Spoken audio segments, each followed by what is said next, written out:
பாக்குப்பேட்டை பகுதியில் வாலிபரை தாக்கி பணம் பறித்து கொலை மிரட்டல், கைது. திருவள்ளூர் அடுத்த கடம்பத்தூர் ஒன்றியம் வெள்ளேரித்தாங்கல் பகுதியைச் சேர்ந்தவர் விக்னேஷ், வயது 20. இவர் ஸ்ரீபெரும்புதூர் ஒன்றியம் மன்னூர் பகுதியில் உள்ள தனியார் தொழிற்சாலையில் பணிபுரிந்து வருகிறார். இந்நிலையில் நேற்று முன்தினம் 8ஆம் தேதி மாலை போலிவாக்கம் வழியாக வீட்டுக்கு சென்று கொண்டிருந்தார். அப்போது பாக்குப்பேட்டை பகுதியில் அவரை வழிமறித்த குடிபோதையில் வந்த நபர் ஒருவர் ஆபாசமாக பேசி பாக்கெட்டில் வைத்திருந்த 4000 ரூபாய் பணத்தை பறித்து கொண்டு இருசக்கர வாகனத்தையும் எடுத்துக்கொண்டு கொலை மிரட்டல் விடுத்து சென்றுள்ளார்.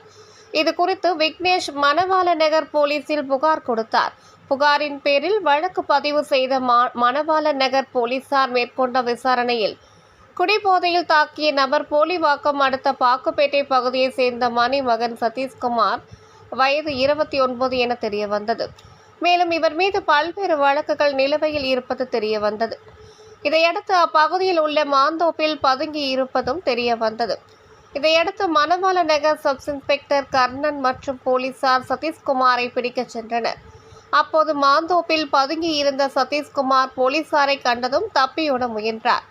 இதில் தவறி கீழே விழுந்ததில் கையில் பலத்த காயம் ஏற்பட்டது. இதையடுத்து போலீசார் சதீஷ்குமாரை கைது செய்து திருவள்ளூர் மாவட்ட அரசு மருத்துவக் கல்லூரி மருத்துவமனையில் சிகிச்சைக்கு பின் திருவள்ளூர் நீதிமன்றத்தில் ஆஜர்படுத்தி சென்னை புழல் சிறையில் அடைத்தனர்.